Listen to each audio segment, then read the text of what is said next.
سلام. میخوام این مدل بافت رو بهتون بگم.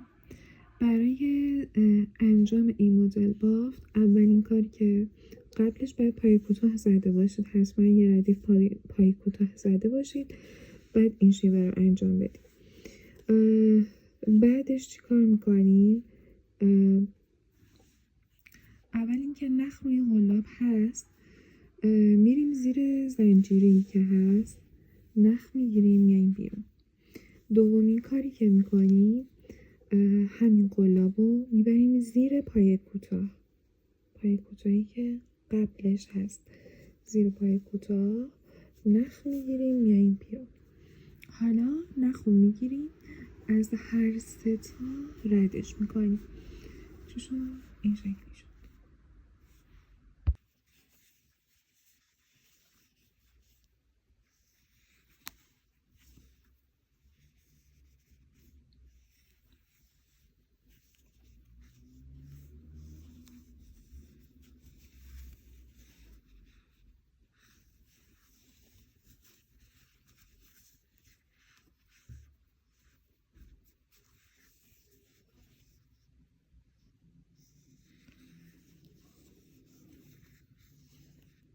میریم پای کوتاه قبلی،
حالا من میخوام برم ردیف بعدی رو ببافم.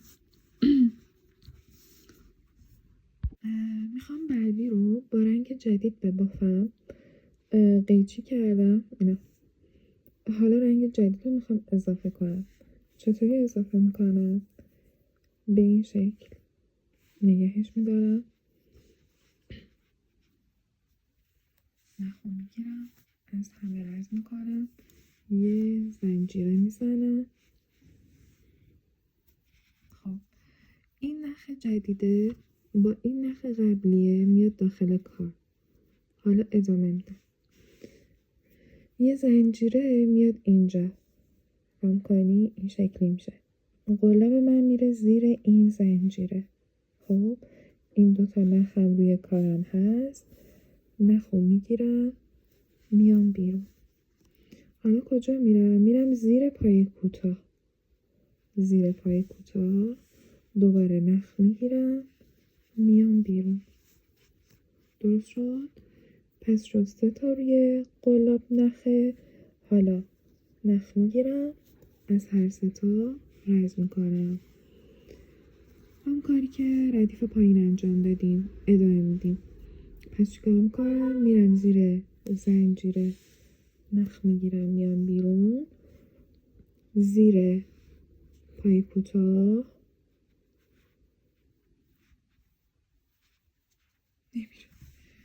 نخ میگیرم میام بالا.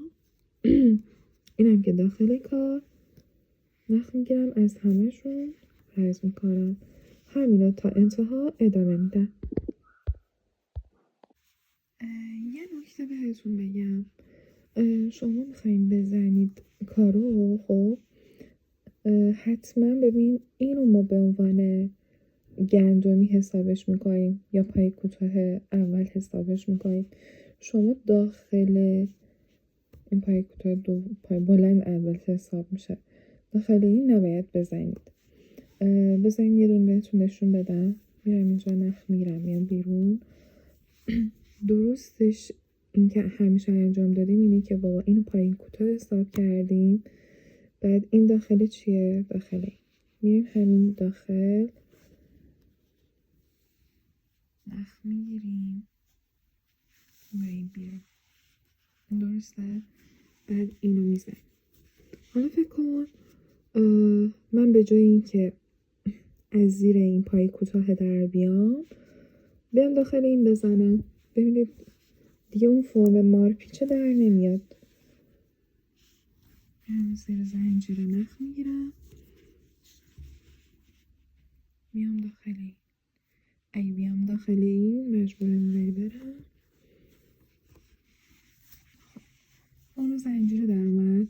این فرم قبلیه تو رو خراب میکنه.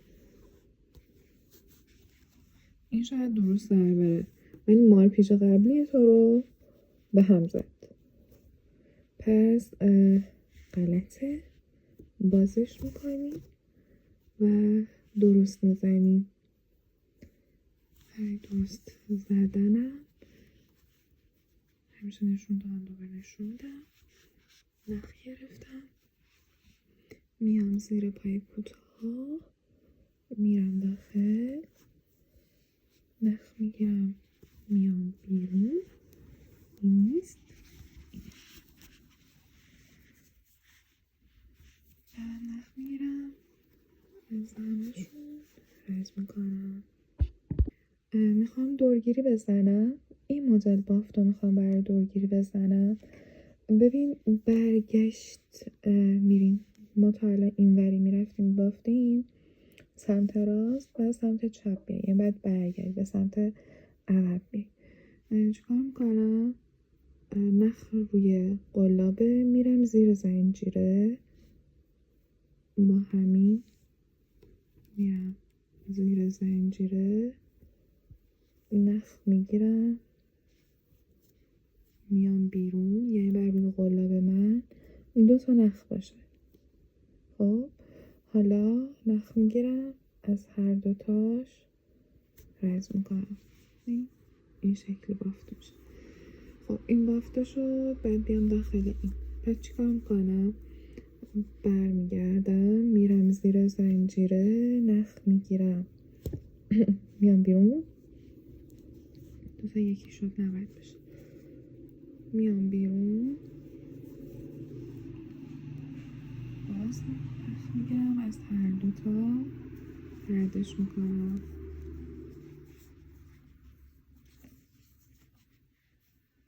زیر زنجیره نخ میگیرم میام بیرون، بازم نخ میگیرم، از هر دوتا رد میکنم، زیر زنجیره نخ میگیرم، میام بیرون، بازم نخ میگیرم، از هر دوتا ردش میکنم. همین کار رو تا آخر ادامه میدیم. رسیدیم قسمت آخر، میرم زیر کار، یه زیر زنجیره نخ میگیرم، میام بیرون، دوتا داخل هم نباید بره، نخ میگیرم، میام بیرون، دوتا نخ بیغلا، دوباره نخ میگیرم، از هر دوتا رد میکنم. خب حالا نختون رو قیچی میکنید. من از قبل قیچی کردم. اول از داخل این حلقه ردش میکنم. میتونید از این سوزنهای قلابم بگیرید اگه سختتونه. بعد از این زنجیره بعد رد شه.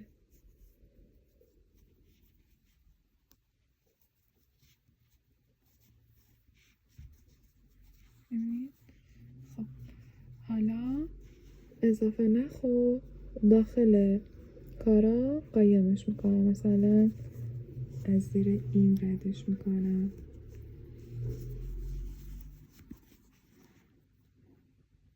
یا